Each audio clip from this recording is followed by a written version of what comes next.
করিম সাল্লাল্লাহু আলাইহি ওয়াসাল্লাম বলেছেন, আকসিরু আলাইয়া মিনাস সালাতি মিন ইয়াউমিল জুমআতি ওয়া লাইলাতিল জুমআহ, তোমরা জুমার দিন এবং জুমার রাতে আমার প্রতি বেশি বেশি দুরূদ পাঠ করবে, দুরূদ প্রেরণ করবে। ফা ইন্না সালাতাকুম মা'রুদাতুন আলাই, কারণ তোমরা যে দুরূদ পাঠ করো এটা আমার কাছে পেশ করেন আল্লাহর ফেরেশতারা, এবং রীতিমতো নামধাম সহকারে আল্লাহর একদল ফেরেশতা নিয়োজিত আছে। তারা বলেন, আল্লাহ, হে আল্লাহ রাসূল, আপনার অমুক উম্মত, অমুক অনুসারী, আল্লাহর অমুক বান্দা পৃথিবীর অমুক প্রান্ত থেকে, অমুক দেশ থেকে, অমুকের সন্তান, সে আপনার প্রতি দুরূদ পেশ করেছে এই জুমার দিনে, জুমার রাতে বা অন্য সময়ে। এটা নবী করিম সাল্লাল্লাহু আলাইহি সাল্লামের কাছে রিপোর্ট দেওয়া হয় আল্লাহর নিযুক্ত ফেরেশতাদের মাধ্যমে। আপনি যখন দুরূদ পাঠ করবেন, আপনার ভিতরে এই ফিল হবে যে আমি দুরূদ পাঠ করছি, আর আমার নবীর কাছে এটা শুক্রবার এবং শুক্রবার দিন এবং রাত, অর্থাৎ বৃহস্পতিবার সন্ধ্যা থেকে নিয়ে শুক্রবার সন্ধ্যা পর্যন্ত এই 24 ঘন্টার মধ্যে নবী করিম সাল্লাল্লাহু আলাইহি সাল্লামের ভাষ্য খেয়াল করেন, আকসিরু আলাই।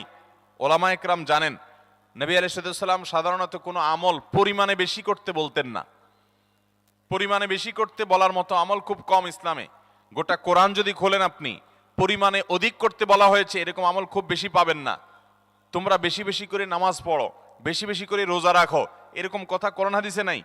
অবশ্যই একজন ইমানদার 5 ওয়াক্ত ফরজ নামাজের পাশাপাশি অধিক পরিমাণে নফল নামাজও পড়বেন, সেটা ভিন্ন কথা, কিন্তু কোরআনে বেশি পরিমাণে আল্লাহর জিকির করার কথা বলা হয়েছে।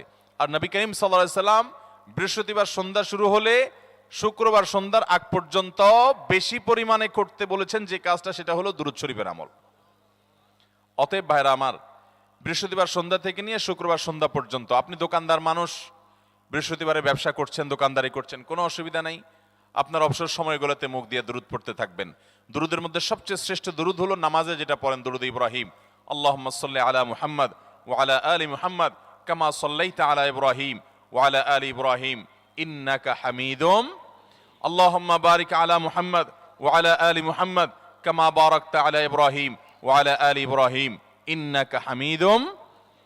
তাহলে দুরূদের এই আমলটা, এটা করার জন্য আল্লাহ তাআলা এমন সহজ করে দিয়েছেন যে ওযুর প্রয়োজন নাই।